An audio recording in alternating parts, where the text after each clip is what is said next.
So we're going to put the new stem back on the bike, and it is 2 inches up and 2 inches out and has a completely different degree, so we can get our rake and trail back in line to have that larger wheel.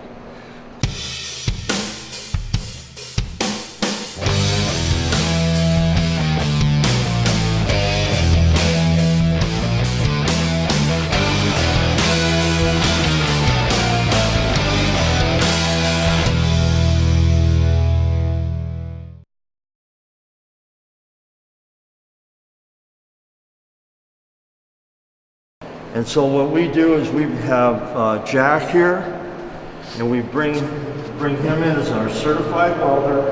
Our welder that we chose for this project is Jack Van Kampen. He's the same professional welder that comes into our shop anytime we need a neck welded and does all the welding for us. He's a certified TIG welder, and it's always best to use a professional, something like that.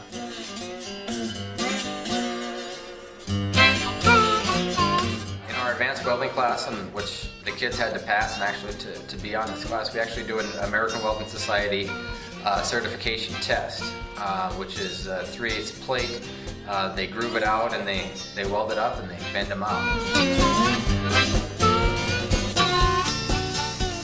You know, it's a lot more complex than just welding simple pieces of steel together.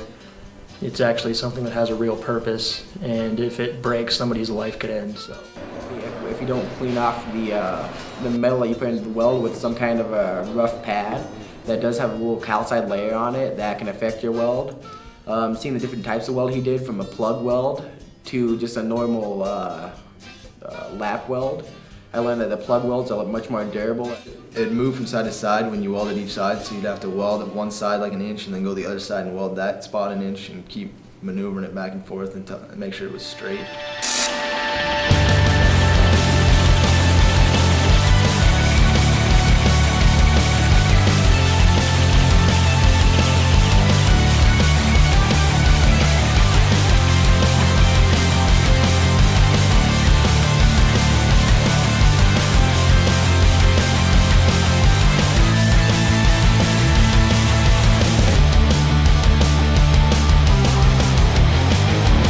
Yeah, that was probably the highlight of the build for me, watching a professional do it and how it was done.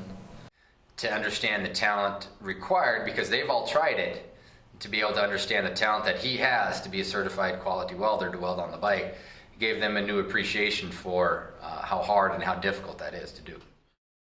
Hey, Chris is coming in today to show us how we're going to attach the gas tank covers that go over the original gas tank.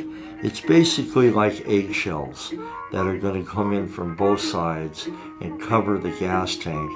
Okay, what we're going to do here today, as Keith explained, we have a stock Harley-Davidson Road King tank, and if you see the profile of this, it's kind of got a little bit of a teardrop shape to it. What we're going to do is we're going to add a new profile that gives it a much longer, sleeker, more teardrop look. Okay.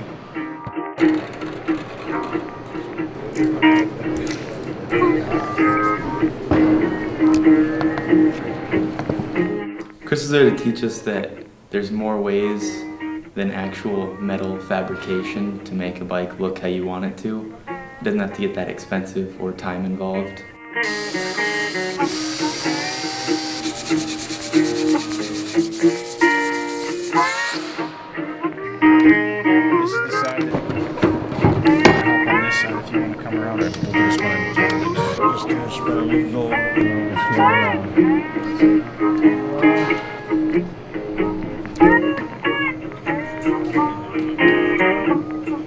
One of the big things that I brought back to the classroom was the high expectations that the professionals had.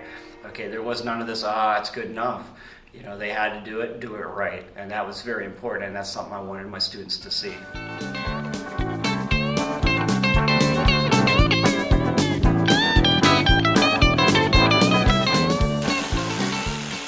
Attention to detail is huge. Attention to detail is everything. To have these kids apply that to this bike, because everything was attention to detail. You couldn't mess up on something this big, and they didn't. They really hit it out of the park, but they've really got to pay attention to the little things, because it's the little things things that matter later on in life.